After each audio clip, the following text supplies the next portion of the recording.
Mega brother Nagababu Jabardasth షోకి good bye చెప్పి చాలా కాలం అవుతుంది. రోజా నాగబాబు ఇద్దరు జబర్దస్త్ నుంచి తప్పుకున్న తర్వాత ఆ షోకి పర్మనెంట్ జడ్జీలు అంటూ ఎవ్వరూ లేరు. తాత్కాలికంగా మనో, ఖుష్బూ లాంటి వారు జడ్జీలుగా వచ్చి మేనేజ్ చేస్తూ వచ్చేవారు. అయితే జబర్దస్త్ షో నిర్వాహకులతో నాగబాబు విభేదించి మరో ఛానల్ కెళ్లి అదే తరహాలో ఒక కామెడీ షోని కూడా స్టార్ట్ చేశారు అప్పట్లో. అది అంతగా వర్కౌట్ కాలేదు. చాలా కాలం తర్వాత ఎట్టకేలకి నాగబాబు జబర్దస్త్ షోలోకి గ్రాండ్ గా రీ ఎంట్రీ ఇస్తున్నారు. ఈ సందర్భంగా మల్లెమాల సంస్థ అదిరిపోయే ప్రోమో రిలీజ్ చేసింది. జబర్దస్త్ స్టార్ట్ 12 ఏళ్లు పూర్తవుతున్న సందర్భంగా మెగా సెలబ్రేషన్స్ ప్లాన్ చేస్తున్నారు. 12 ఇయర్స్ సెలబ్రేషన్స్ కి సంబంధించి ప్రోమోను రిలీజ్ చేశారు. జబర్దస్త్ షోతో గుర్తింపు పొందిన సీనియర్ కమెడియన్స్ షమ్మక్ చంద్ర, అద్రి అభి లాంటి వారంతా ఎపిసోడ్ లో కనిపించబోతున్నారు. అనసూయ, హైపరాది లాంటి వారు కూడా వేదికపై రచ్చరచ్చ చేసేస్తున్నారు. ఈ దృశ్యాలు వైరల్ అవుతున్నాయి. నాగబాబుకి గ్రాండ్ వెల్కమ్ దక్కింది. ఓజీ సినిమాలోని అలాంటోడు మళ్లీ తిరిగొస్తున్నాడు అంటే అనే డైలాగ్ తో నాగబాబుకి జబర్దస్త్ యూనిట్ వెల్కమ్ అయితే చెప్పేసింది. ఇక అనసూయ కూడా ఈ ఎపిసోడ్ లో కనిపించబోతున్నారు.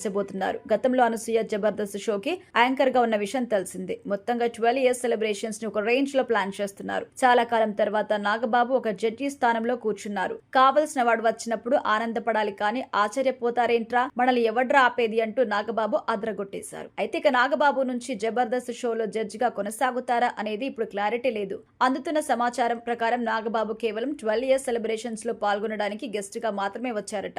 నాగబాబు ప్రస్తుతం రాజకీయాల్లో బిజీ ఉన్నారు. ఆంధ్రప్రదేశ్ నుంచి ఆయన ఎమ్మెల్సీగా ప్రాతినిధ్యం వహిస్తున్న విషయం కూడా తెలిసిందే.